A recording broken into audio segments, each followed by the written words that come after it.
Hello friends. आज का जो अपना टॉपिक है वो है इंजीनियरिंग कर्व्स। एंड उसमें सबसे पहले आता है conic section. The section obtained by the intersection of a double right circular cone by a plane in different position relative to the axis of the cone are called conics. अभी इन सभी conics को अपन किस तरीके से समझेंगे उसको देख लेते हैं, उसको स्टार्ट करते हैं। आइए शुरू करते हैं दोस्तों। इसको स्टार्ट करने से पहले अपन समझ लेते हैं कि ये बनता कैसे है। तो उसके लिए अपन देखते हैं कि ये एक परपेंडिकुलर लाइन है पी, जिसको नाम दिया है मैंने, और दूसरी लाइन जो है वो इसको इस तरीके से इंक्लाइंड है, और ये एक दूसरे को आपस में जिस पॉइंट पर इंटरसेक्ट करती हैं उस पॉइंट को कहते हैं वर्टेक्स। ठीक है, ये है वर्टेक्स। अब इस पी वाली लाइन को यदि अपन एक्सिस मानकर इस एम को इसके चारों तरफ रोटेट कराते हैं, इसको स्थिर मान के एक्सिस मान लेते हैं और इसको चारों तरफ इस तरीके से रोटेट कराते हैं, तब आपके सामने जो आकृति बन के आएगी वो क्या होगी? वो होगी आपकी डबल राइट सर्कुलर कॉन। कैसे देखते हैं? ये देखिए, इस तरीके से ये जो अपनी लाइन थी पी, और ये एम जो थी, इसको अपन ने इसको इस तरीके से इसके चारों तरफ घुमाया, तो जो आकृति बन के तैयार होती है वो कहलाती है आपकी डबल राइट सर्कुलर कॉन। एक कॉन ऊपर है, ये एक नीचे कॉन है, तो इस वाले हिस्से को कहते हैं अपर नेप और इसको लोअर नेप। ठीक है, ये जो इनका ये वाला पॉइंट कटिंग पॉइंट होता है जहाँ वो काट रहे थे एक दूसरे को लाइन, अब इनकी जो बाइटेक्स कहलाएगी, बाइटेक्स या पैक्स। ठीक है, ये वाला पॉइंट। ठीक है, ये इसका बेस कहलाएगा जो सर्कुलर शेप में होगा, नीचे भी बेस, ये भी बेस। ये दो राइट सर्कुलर कॉन है। ठीक है, अपर हिस्से को अपर नैप, नीचे वाले को लोअर नैप, और ये यहाँ वर्टेक्स। अब ये जो लाइन जिससे अपन इस सारी आकृति को बनाए थे उसको क्या कहेंगे? उसको कहेंगे जनरेटर, जनरेटर या जनक रेखा। ठीक है, तो इस तरीके से आप देख रहे हैं कि ये एक्सिस है, ये सारे इसके जनरेटर हैं चारों तरफ, और ये बेस है, अपर नैप, वर्टेक्स, लोअर नैप और बेस।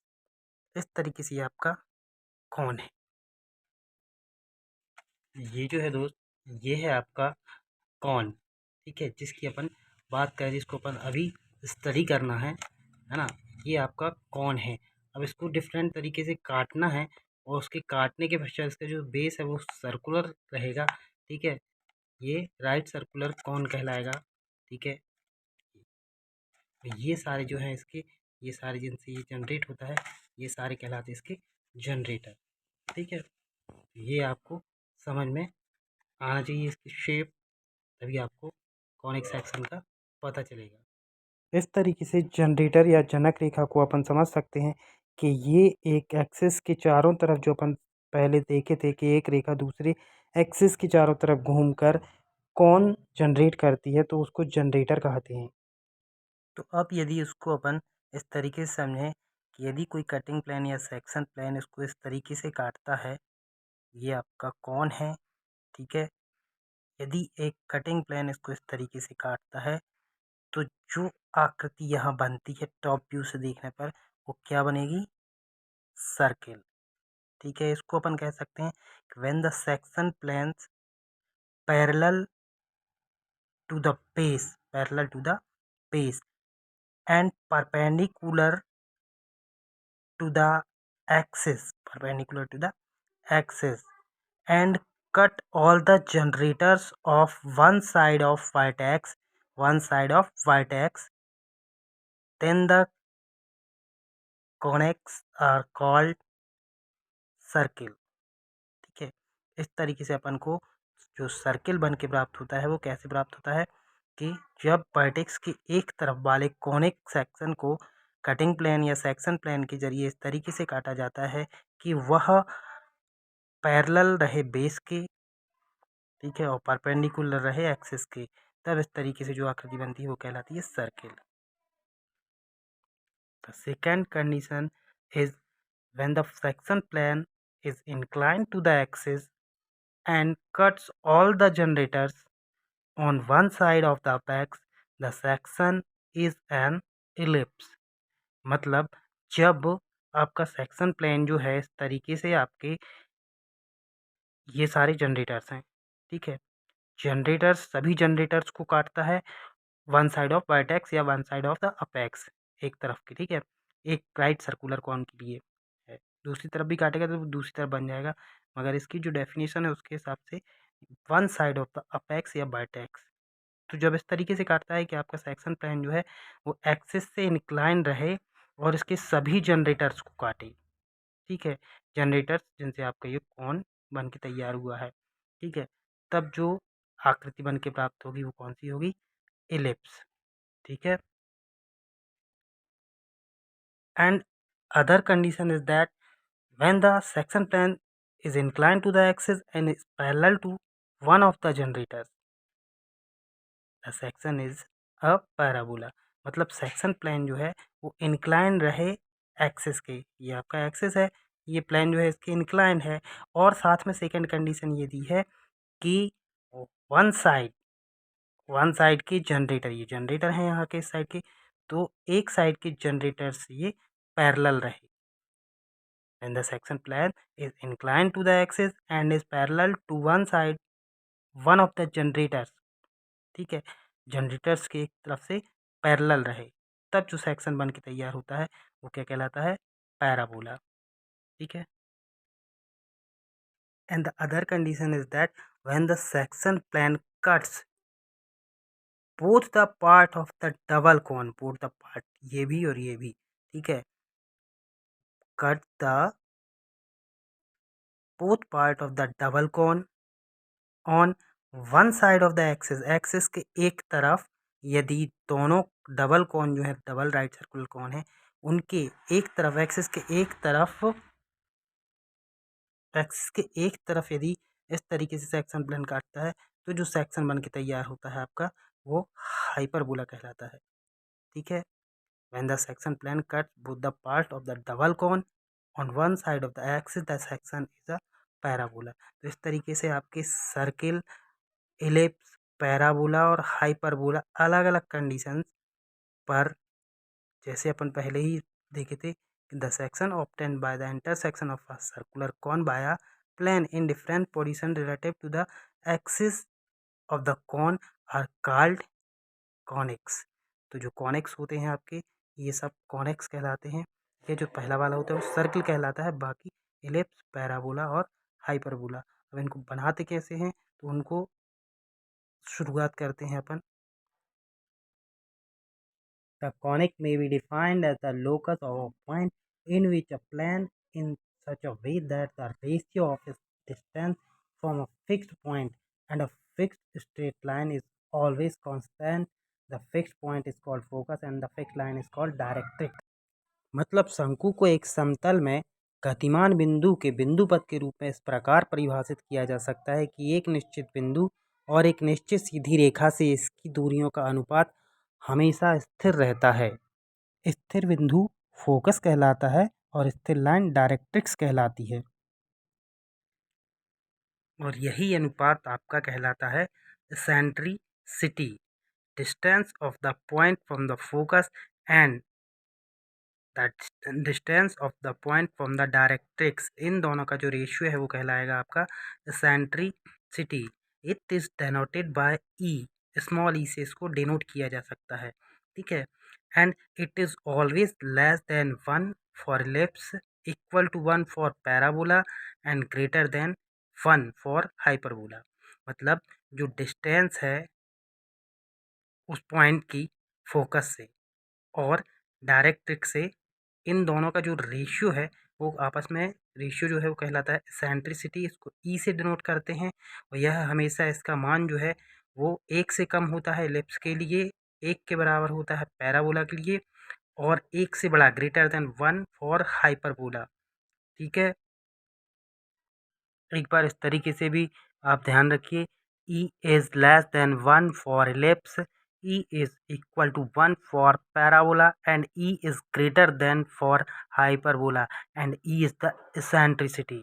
ई जो है वो एसेंट्रिसिटी है, और 1 से कम होगी इलिप्स के लिए, मतलब दीर्घवृत्त के लिए 1 के बराबर होगी पैराबोला के लिए और 1 से बड़ी होगी किसके लिए, हाइपरबोला के लिए। और सेंट्रिसिटी मतलब ई क्या कहलाता है, ये कहलाता है उस बिंदु की मतलब distance of the point from the focus and distance of the point particular point from the directrix, इन दोनों का रेशियो जो है वो कहलाएगा आपका सेंट्रिसिटी। तो अब जब इसको अपन क्वेश्चन करेंगे तब आपको और क्लियर होगा। तो आइए आगे देखते हैं। तो जिस पॉइंट और फोकस और लाइन डायरेक्ट्रिक्स की अपन ने बात की थी, तो उसको अपन इस क्वेश्चन से समझेंगे कैसे। देखिए क्वेश्चन दिया रहेगा to construct an ellipse when the distance of the focus from the directrix is equal to 50 mm and eccentricity E is equal to 2/3। यहाँ आपको हमेशा याद रखना है कि एसेंट्रिसिटी जो दी रहती है वो 2/3 पैरा एलिप्स के लिए है, और इसको अपन क्या करते हैं V F equal to V C मानते हैं। और वी एफ और वी सी क्या है वो देख लीजिए। हमेशा आपको याद रखना है डायरेक्ट्रिक्स जो आप एक परपेंडिकुलर लाइन खींचेंगे, एक खड़ी लाइन खींचेंगे, उसको आप नाम देंगे ए बी, ये कहलाएगी आपकी क्या, डायरेक्ट्रिक्स। हमेशा ये लाइन डायरेक्ट्रिक्स कहलाएगी। इसके बीच में एक पॉइंट लेते हैं अपन कहीं भी सी, ठीक है। इस सी पॉइंट से आपको यहाँ एक लाइन बनाना है, ये आपका कहलाएगा क्या, एक्सिस, ठीक है। ये जो मेथड है ये कहलाती है एसेंट्रिसिटी मेथड ऑफ इलिप्स, ठीक है। ये एक्सिस हो गया, ये डायरेक्ट्रिक्स हो गई। यहाँ बीच में एक पॉइंट लेते हैं। अब क्वेश्चन पे आते हैं। क्वेश्चन कहता है कि the focus from the directrix, the distance of the focus from the directrix is equal to 50 mm। मतलब डायरेक्ट्रिक्स से फोकस, इस लाइन पर फोकस होगा, एक्सिस पे फोकस, एक्सिस की लाइन पे ही फोकस रहता है। तो यहाँ कहीं कितने 50 mm, मान लो यहाँ से अपना ये आया 50 mm, ठीक है। यहाँ आया आपका 50 mm, 50 mm पे आपने क्या कर दिया, एफ बना दिया, ठीक है। ये बन गया आपका एफ। ये क्या है आपका फोकस, एफ मतलब फोकस, ठीक है। अब आपको क्या करना है, वी एफ अपॉन वी सी, बीच में कहीं वी आएगा, और वी एफ और वी सी ये कितना आएगा, इसका रेशियो क्या रहेगा 2/3। मतलब ये जो सी से लेके एफ तक की डिस्टेंस है 50 mm, इसको 5 बराबर भागों में बांटना है। तो सीधी सी बात है 50 mm है, तो 5 बराबर भाग जो है वो 1 mm के आ जाएंगे, 1 2 3 4 एंड 5, ठीक है। तो जो तीसरा भाग रहेगा यहाँ से 1 2 3, यहाँ आ जाएगा आपका क्या, वी, और एक दो भाग ये बचेंगे किसके, वी एफ के। तो ये V F equal to V C, V F 2 भाग, वी सी 3 भाग। तो ये एसेंट्रिसिटी होती है, अपन जैसे कि अभी पढ़े हैं कि एसेंट्रिसिटी इलिप्स के लिए लेस देन 1 होती है। तो एसेंट्रिसिटी 1 से कम ही है तो ये क्या कहलाएगा आपका इलिप्स, और 1 से ज़्यादा होती है तो वो हाइपरबोला, और 1 के बराबर होती है तो वो पैराबोला, ठीक है। अब तीसरे भाग पर आपने यहाँ रख दिया वी, पाँचवें 50 mm पे एफ। अब क्या करना है आपको, आपको आर्क लेना है यहाँ से लेके यहाँ तक, प्रकार की मदद से, प्रकार की मदद से आप आर्क लेंगे, और यहाँ लेके आप इसको एक इस तरीके से आर्क लगा देंगे, ठीक है। तो जो यहाँ ऊपर पॉइंट आएगा, यहाँ से अपन आर्क लगाते हैं, तो ये अपन यहाँ इस तरीके से वी पर पॉइंट रख के अपन आर्क लगा देंगे यहाँ तक, और यहाँ से एक परपेंडिकुलर अपन वी पर डाल देंगे, ठीक है। ये यहाँ अपन यहाँ ये परपेंडिकुलर वी पर डाल दिए, ठीक है। तो ये जो पॉइंट आता है इसको अपन नोट करते हैं ई से, ई। अब क्या करना है अपन को, सी और ई को मिलाते हुए, सी और ई को मिलाते हुए ये लाइन इस तरीके से बढ़ाते हुए खींच देना है, ठीक है। अब क्या करना है, इसके बाद अपन को वी से एफ की तरफ बढ़ते हुए अपन को पॉइंट लेना है अपने मन से कहीं भी। मैंने एक यहाँ ले लिया, दूसरा यहाँ ले लिया, तीसरा यहाँ ले लिया, चौथा यहाँ ले लिया। तो ये अपन कम से कम 3 पॉइंट लेते हैं, कम से कम 3 लेना ही पड़ेगा, ठीक है। 3 से कम नहीं लेते हैं, नहीं तो कर्व ठीक से नहीं बनेगा, ठीक है। 3 से ज़्यादा आप कितने भी ले सकते हो, इनके बीच की डिस्टेंस कितनी भी रख सकते हो, मगर ज़्यादा नहीं रखना है। जितना कम रखोगे उतनी एक्यूरेसी के साथ आपका इलिप्स बन के तैयार होगा। ये डिस्टेंस जितनी ज़्यादा बढ़ाओगे उतना ही आपका जो एक्यूरेसी रहेगी इलिप्स से या आपके कर्व से वो दूर होती चली जाएगी। तो आपको बनाने के बाद पता चलेगा कि पास-पास रखोगे तो क्यों उसकी एक्यूरेसी अच्छी आएगी। तो इस तरीके से अपन पॉइंट रख देते हैं कहीं भी 1 2 3 4। अब इन पे क्या करना है, इन पे आपको एक लाइन खींचना है। लाइन जो खींचोगे 1 से होते हुए परपेंडिकुलर ही रखना है, ड्राफ्टर का यूज़ करना है, ठीक है? और ये इस तरीके से खींच देना है। तो ये जो इस CE को आगे बढ़ाने पर लाइन को जहाँ काटता है उसको अपन दे देते हैं 1 डैश, ठीक है? दूसरा जो है, दूसरे को बढ़ाते हैं अपन ये 2 डैश। अब इसको नीचे भी उतना ही लेके आना है, दोनों को नीचे भी लेके आना है, ठीक है? तो ये मिल गया आपको 2 डैश। अब इसके बाद क्या करना है आपको? आपको कुछ नहीं करना है, आपको क्या करना है कि 1 से, ये 1 है आपका, ये तो 1 डैश आपको रेडियस लेना है। कितनी रेडियस लेना है? 1 से 1 डैश रेडियस लेना है ना? और एफ को सेंटर मानकर इसी लाइन पर कट लगाना है, 1 डैश वाली लाइन पर, 1 डैश वाली लाइन पर कट लगाना है, ठीक है? रेडियस कौन सी लोगे? 1 डैश, ये रेडियस लिए, इसको सेंटर माने, इधर कट लगाए और इधर कट लगाए। मानो कि ये मैंने यहाँ से रेडियस ली और यहाँ एफ को सेंटर माना और ये कट लगाया, करीब यहाँ कहीं आता है और ये यहाँ कहीं आता है, ठीक है? इसी तरीके से 2 डैश रेडियस लेकर दूसरी बार क्या करना है, 2 डैश रेडियस लेकर एफ को ही सेंटर मानना है। हमेशा सेंटर किसको मानेंगे? एफ को, ठीक है? एफ को सेंटर मानकर इस लाइन को इस तरीके से कट करोगे तो ये यहाँ इस तरीके से। अब इसी तरीके से इन पॉइंट को करते जाना है। कैसे? ये जो पॉइंट्स आते हैं इसी तरीके से 3 पे कट लगाना है। 3 डैश रेडियस लेके, ये 3 डैश है, ये 4 डैश है, इस पे ये सेंटर एफ लेना है, रेडियस 3 डैश लेना है और इस पे रख के कट लगाओगे तो एक कट यहाँ आ जाएगा, दूसरा कट यहाँ आ जाएगा।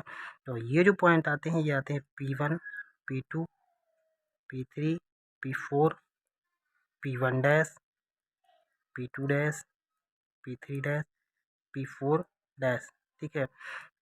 1 डैश रेडियस लेके एफ को सेंटर मान के 1 वाली लाइन पे कट लगाना है। उसी तरीके से 2 डैश रेडियस लेके एफ को सेंटर मानकर 2 डैश वाली लाइन पर कट लगाना है। इसी तरीके से इसी प्रोसेस को अपन को अप्लाई करते जाना है और ये सारे P1 P2 P1 dash P2 dash ये आपको पॉइंट मिल जाएंगे।